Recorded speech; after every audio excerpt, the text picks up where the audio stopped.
mas visible siya sa taas na part sa mouth ni baby. And then open wide dapat ang baba ni baby ug ang iyahang lower lip dapat naka-outer siya, nakapalabas ang lower lip as makita ninyo. And then ang iyahang chin dapat mag-touch almost sa breast ni mama. So opposite po dana isang poor attachment. So ang good attachment, there is a good milk flow. Ang poor attachment, of course, poor ang milk flow sa poor attachment, and then mag-cause po siya engorgement, diha na magsakit ang breast ni mama, dili po maayo ang milk flow, so mag-stop ang iyahang milk flow. Signs of hunger, baby hunger cues. So early cues na atay kanang maghiyok-liyok na siya, mata na siya, rooting, ang iyahang kamot, ginasulod na sa baba, suckling, ginasup-sup na gyud niya, and then alert na siya. So, sa early cues pa lang dapat, kabalo na ang mga mama, o ilahan nang i-start to feed ang baby.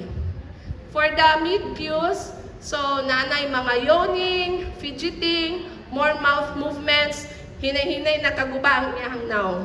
Late cues is diri na siya, lisod na diri padedehon si baby, kay agitated na kayo siya, grabe na yung anxiety, nagahilak na, overly distressed, and then dili na siya muduol sa, dili na siya ganahan musup-sup once na iduol na sa iyaha ang breast ni mama. So mas maayo i-advise na to sila mama, early cues pa lang, breastfeed na dayon si baby.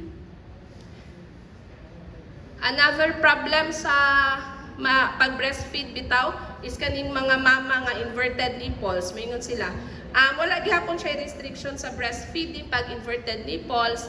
Nagyapon na sila gatas with the help lang pod ani. So magka-idea lang pod ta. Dako nga syringe, di ba? Naman na siya. So putlon ning tumoy. Then isulod siya sa pikas na side. And then mao na ni siya ang para dili sakit sa part sa breast sa mama. So, mana ni siya na murag i-aspirate siya ng hinay, maghinay-hinay nagawas ang milk ni mama.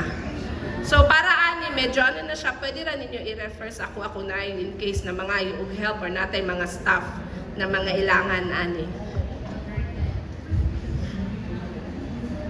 So, ang risk kay baby, if dili ma-breastfeed, of course, more likely weak yun ang iyahang immune system, magka-diarrhea, GI infection.